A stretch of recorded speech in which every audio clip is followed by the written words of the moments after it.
Всем привет, меня зовут Кирилл, это канал Недвижка на Изи.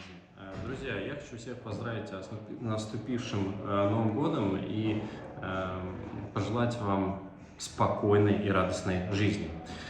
Многие из нас не очень, скажем так, спокойно провели прошлый год, и было очень много трудностей и очень много глобальных перемен, но не стоит унывать, жизнь движется вперед, и нам надо оставаться всегда на позитиве.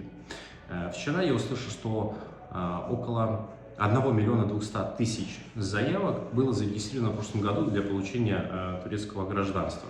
Так вот, представляете, какое количество людей приехало именно профинансировать в Турецкую республику, чтобы получить паспорт. Помимо этого, очень много людей приехало и получили временный вид на жительство только по аренде, либо покупке менее дорогой недвижимости. Так вот, мы все ожидали, конечно же, что будут все-таки изменения какие-то и ужесточения правил получения турецкого гражданства и временного вида на жительство.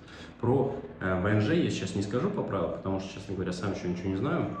Вот. А по поводу гражданства, да, произошли перемены. Так вот, что произошло? Проходной порог по недвижимости как был $400 000, так и остался $400 000.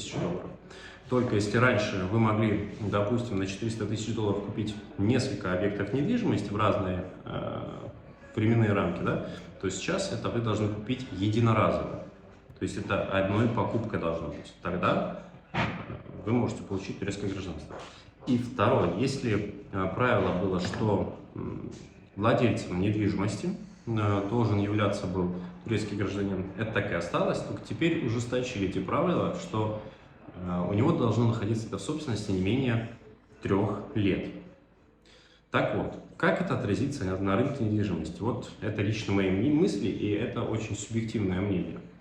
Те объекты недвижимости, которые покупались турецкими застройщиками на вторичном рынке, когда они делали ремонт какой-то там, не знаю, там подкрашивали, подделывали, ставили новую мебель и продавали гораздо дороже, такого уже не будет. То есть эти объекты недвижимости, вторичка, скажем так, да, я думаю, что она, наверное, все-таки будет менее интересна уже, потому что люди не смогут получить гражданство, и она должна упасть в цене.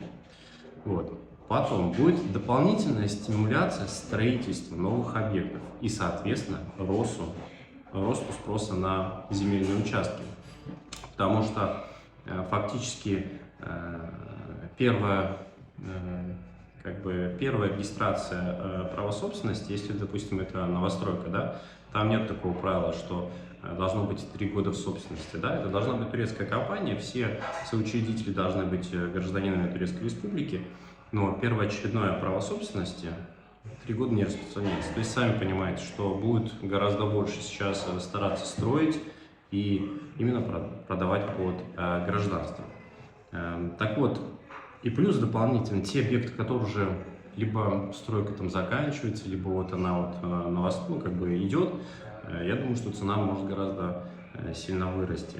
Но опять же, это только прихоти застройщиков. Будет ли покупать за эту цену или нет. Вот лично я уже смотрю по примеру, что новостройки, виллы, которые продаются там 300 квадратов, цена уже у всех идет за миллион. Просто уже за миллион. И не подходи.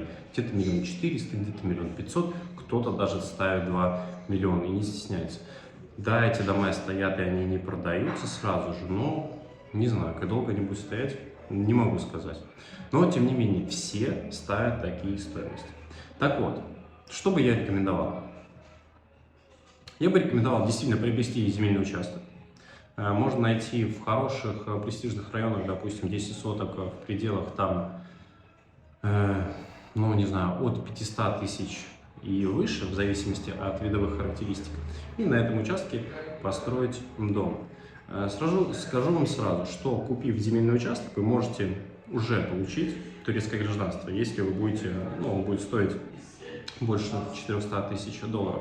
Потом в течение полугода вы будете получать ваше гражданство и, соответственно, начнете процесс получения разрешения на строительство.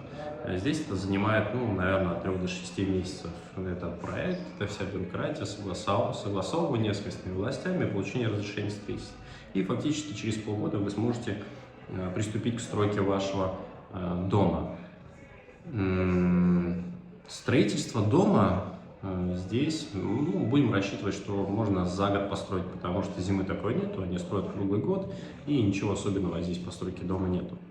Стоимость. Стоимость, я бы сказал, что 700 евро за квадратный метр вы построите хороший, качественный дом, у которого будет и изоляция стен снаружи, и хорошие энергосберегающие окна, и все будет качественно сделано, хорошие котлы поставить. То есть вы сделаете дом для себя, и там будет и бассейн, и сауна, и хамам. То есть фактически, если мы рассматриваем те участки и те дома, которые продаются, везде в основном 5 соток земли и дом там 300 квадратов. 5 соток земли можно найти там за 250-300 тысяч в хороших районах с классными видовыми характеристиками. Это будет 500 тысяч. Плюс дом вы можете построить фактически там за 240 тысяч евро. И у вас получится классный, хороший дом с ценой, ну, я думаю, что до 1 миллиона евро. 750 тысяч это будет потолок. Поэтому думайте, решайте, смотрите видео, потому что я сейчас начну снимать ряд видео, ездить, искать землю, снимать, показывать характеристики, рассказывать про стоимость, про площадь. Вот. Смотрите видео. Если у вас будут какие-то вопросы, пишите на WhatsApp, либо пишите в комментариях. Мы можем предложить полностью весь спектр услуг от проектирования, оформления документов, покупки участка. Все мы можем помочь вам, потому что есть компании, которые уже работают не первый год, и они, конечно же, тоже заинтересованы в получении субподряда и работе. Так что, друзья, спасибо, что прослушали такую, может быть, кому-то неинтересную информацию, кому-то, может быть, интересный такой монолог. Вот. Но я считаю, что это действительно важная информация для тех, кто собирается приехать и получить гражданство в Турции и построить тот дом, который ему хочется. Спасибо всем, что смотрели. Пока-пока.